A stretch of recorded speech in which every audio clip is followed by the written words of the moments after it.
Guys, എല്ലാവർക്കും ആർക്കെ മീഡിയയുടെ പുതിയൊരു വീഡിയോയിലേക്ക് സ്വാഗതം.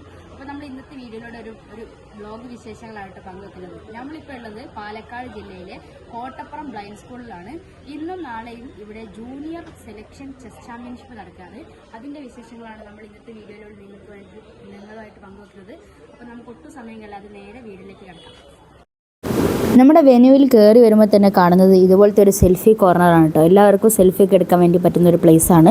Kerala chess association for the ബ്ലൈൻഡും ഹെലൻ കെല്ലർ ബ്ലൈൻഡ് സ്കൂളും അതുപോലെ തന്നെ KFB പാലക്കാട് ജില്ലാ കമ്മിറ്റിയും സംയുക്തമായാണ് കേട്ടോ നമ്മുടെ ഈ ഒരു ചെസ് മത്സരം സംഘടിപ്പിച്ചത്. 2025 ജൂലൈ 5, 6 ശനി ഞായർ തീയതികളിലായിട്ടായിരുന്നു ഇവിടെ മത്സരങ്ങൾ. കേരളത്തിൻ്റെ വിവിധ ഭാഗങ്ങളിൽ നിന്ന് എത്തിച്ചേർന്നിരിക്കുന്ന 44 ജൂനിയർ അണ്ടർ 19 കളിക്കാരായിരുന്നു കേട്ടോ ഇവിടെ ഉണ്ടായിരുന്നത്. അങ്ങനെ നമ്മുടെ ആ ഒരു പ്രദേശത്തെ MLA ഉദ്ഘാടനം ചെയ്തുകൊണ്ട് നമ്മുടെ ഈ ഒരു ചെസ് മത്സരം ഇവിടെ ആരംഭിക്കുകയാണ്. 2 ദിവസങ്ങളിലായി 6 മത്സരങ്ങൾ വരുന്ന രീതിയിലാണ് നമ്മുടെ ഈ ഒരു ചെസ് മത്സരത്തിൻ്റെ ക്രമീകരിച്ചിരിക്കുന്നത് കേട്ടോ. കേരളീയ സമൂഹം മുന്നോട്ട് പോവുകയാണ്.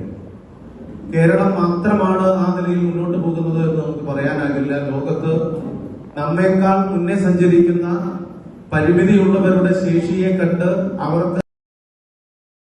ഉദ്ഘാടന സദസ്സൊക്കെ കഴിഞ്ഞതോടുകൂടി തന്നെ നമ്മുടെ മത്സരങ്ങളൊക്കെ ആരംഭിച്ചു കേട്ടോ. ശനിയാഴ്ച 4 മത്സരങ്ങളായിരുന്നു ഉണ്ടായിരുന്നത്. കേരളത്തിൻ്റെ വിവിധ ഭാഗങ്ങളിൽ നിന്ന് വന്നവർ തമ്മിലാണ് മത്സരിക്കുന്നത്. അതിൻ്റെ മനോഹാരിത ഇവിടെ എല്ലായിടത്തും കാണാം കേട്ടോ. ഓരോരുത്തരും വളരെ ആവേശത്തിലാണ് കേട്ടോ. എല്ലാവർക്കും കളിക്കാനുള്ള ആ ഒരു ആവേശം. വളരെ ടൈറ്റായിട്ടുള്ള മാച്ചുകളായിരുന്നു. വേൾഡ് റാങ്കിങ് ഫിഡെ എന്ന് പറയുന്ന റാങ്കിങ് ഉള്ള 6 കളിക്കാരായിരുന്നു ഇവിടെ ഉണ്ടായിരുന്നത്. കാഴ്ചയില്ലാത്തവർക്ക് കാഴ്ച ഉള്ളവരോടൊത്തും നിയമങ്ങളിൽ യാതൊരു വ്യത്യാസമില്ലാതെയും കളിക്കാൻ സാധിക്കുന്ന ഏക വിനോദമായിട്ടുള്ള ചെസ്സാണ് കേട്ടോ നമ്മളിപ്പോൾ നിങ്ങൾ കണ്ടുകൊണ്ടിരിക്കുന്നത്. ബ്ലൈൻഡ് ചെസ്സാണിത്. ചെറിയ വ്യതിയാനങ്ങൾ ബോർഡിലും കൈകളിലും വരുത്തുന്നേ ഉള്ളൂ. വേറെ എല്ലാ പ്രത്യേകതകളും ചെസ് റൂൾസ് എല്ലാം സൈറ്റഡിനും സാധാരണക്കും ഉള്ളപ്പോൾ തന്നെയാണ് കേട്ടോ നമുക്കും. ഇന്ന് ഡേ 2 ആണ് കേട്ടോ. മത്സരങ്ങളിൽ നിന്ന് 5ാമത്തെ മത്സരമാണ്. 1ാം ബോർഡിൽ 4 മത്സരത്തിലും വിജയിച്ച 2 പേർ തമ്മിലാണ് മത്സരം. വളരെ മനോഹരമായിട്ടുള്ള മത്സരങ്ങളാണ്. കൃത്യമായ സമയപരിധിയിൽ തന്നെ മത്സരങ്ങൾ ഓരോന്നും നടന്നുകൊണ്ടിരിക്കുകയാണ് കേട്ടോ. ഈ മത്സരത്തിൽ നിന്ന് സെലക്ഷൻ ലഭിക്കുന്ന ആദ്യ 22 സ്ഥാനക്കാർക്ക് തൊട്ടടുത്ത ആഴ്ച നടക്കുന്ന സ്റ്റേറ്റ് സെലക്ഷൻ ചാമ്പ്യൻഷിപ്പിലേക്ക് യോഗ്യത ലഭിക്കുകയും ചെയ്യും കേട്ടോ.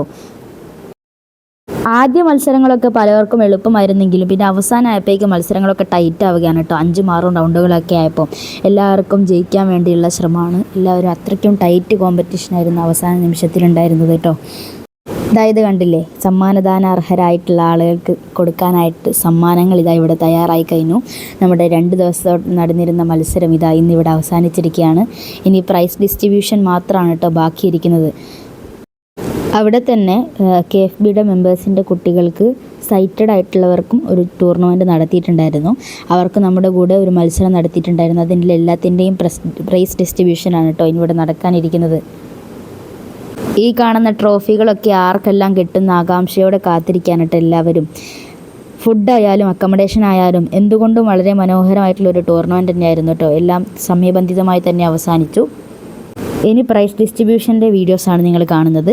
കാസർഗോഡ് സ്വദേശി മുസ്തഫ 1ാം സ്ഥാനവും റാനിഷ് 2ാം സ്ഥാനവും അഭയ് കൃഷ്ണ 3ാം സ്ഥാനവും ബോയ്സ് വിഭാഗത്തിലും, പാലക്കാട് സ്വദേശിനി ആയിഷ 1ാം സ്ഥാനവും, നൗറിൻ 2ാം സ്ഥാനവും, അതുപോലെ തന്നെ പ്രതിഭ എന്ന് പറയുന്ന പ്ലെയർ 3ാം സ്ഥാനവുമാണ് ഗേൾസ് വിഭാഗത്തിൽ നിന്ന് നേടിയിട്ടുള്ളത് കേട്ടോ.